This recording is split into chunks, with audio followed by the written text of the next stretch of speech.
महाभारत में एक पर्व है विराट पर्व, जिसमें पांडवों के 12 वर्ष के वनवास के बाद बिताए गए एक वर्ष के अज्ञातवास का वर्णन है।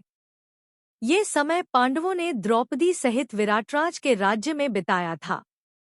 इस काल में वे सभी विराटराज के राज्य में दास बनकर रहे। युधिष्ठिर कंक, भीम बल्लभ, अर्जुन क्लीव बृहन्नला, नकुल ग्रंथिक, सहदेव तंतिपाल और द्रौपदी सैरंध्री के नाम से छुपकर उस नगर में रहे। उधर हस्तिनपुर में दुर्योधन किसी भी परिस्थिति में उन्हें ढूंढ निकलना चाहता था ताकि शर्त के अनुसार वे फिर 12 वर्षों के वनवास पर चले जाएं। इससे पहले कि हम वीडियो में आगे बढ़े, यदि अभी तक आपने हमारे चैनल धर्म संज्ञान को सब्सक्राइब नहीं किया है तो कृपया सब्सक्राइब कर लें ताकि आने वाली वीडियो का नोटिफिकेशन सबसे पहले आपको मिलता रहे। इसके साथ ही आप लोग हमारे दूसरे चैनल रसोई विथ बेबी को भी सब्सक्राइब कर लें, जिसमें आपको स्वादिष्ट पकवानों की रेसिपी मिलेगी।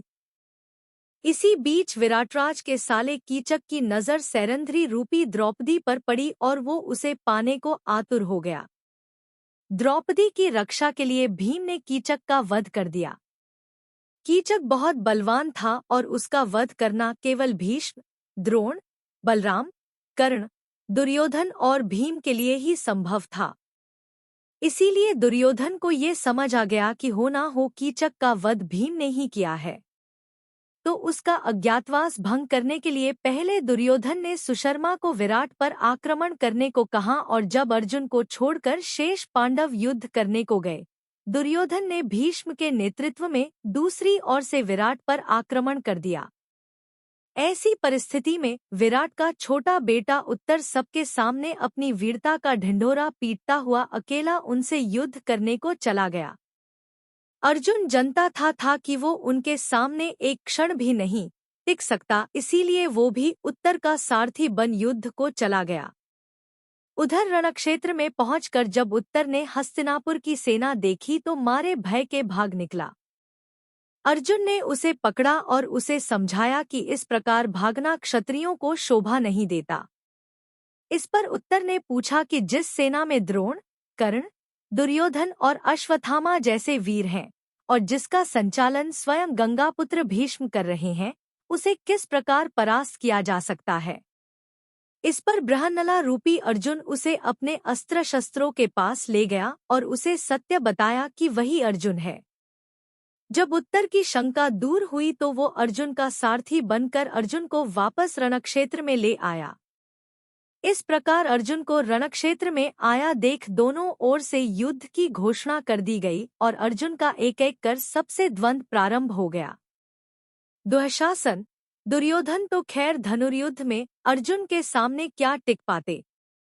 उन्हें बड़ी जल्दी हराकर अर्जुन अश्वत्थामा से युद्ध करने लगा। वो एक उत्कृष्ट योद्धा था किंतु अर्जुन से पार नहीं पा सका। कर्ण से उसका युद्ध टक्कर का था। बड़ी देर तक युद्ध चलते रहने के पश्चात भी कोई निर्णय नहीं हो पाया, किंतु अंततः अर्जुन ने कर्ण का रथ पीछे हटा दिया। इन सभी योद्धाओं से लड़ते हुए अर्जुन भी थक चुका था, इसी कारण युद्ध को जल्दी समाप्त करने के लिए उसने दिव्यास्त्र के प्रयोग का निश्चय किया।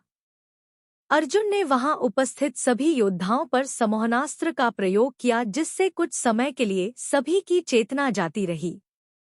उत्तर ने अपनी बहन उत्तरा के खिलौनों के लिए कुरु योद्धाओं के वस्त्र लाने का वचन दिया था, इसीलिए अर्जुन ने उसे सभी योद्धाओं के अंगवस्त्र उतार लाने का आदेश दिया। महाभारत के विराट पर्व में इस बात का वर्णन है कि जब अर्जुन पितामह भीष्म को भी अचेत देखता है तो उसे विश्वास नहीं होता है। भीष्म अजेय थे। उन्होंने आज तक एक भी युद्ध नहीं हारा था। यहाँ तक कि उनके गुरु विष्णु अवतार परशुराम भी उन्हें परास्त नहीं कर सके थे। विश्व में जितने भी दिव्यास्त्र थे उनका पूरा ज्ञान भीष्म को था।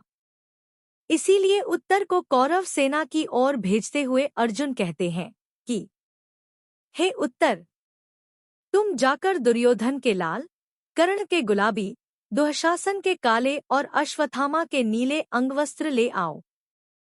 आते हुए मेरे गुरु द्रोण को प्रणाम कराना और उनके वस्त्रों को हाथ मत लगाना।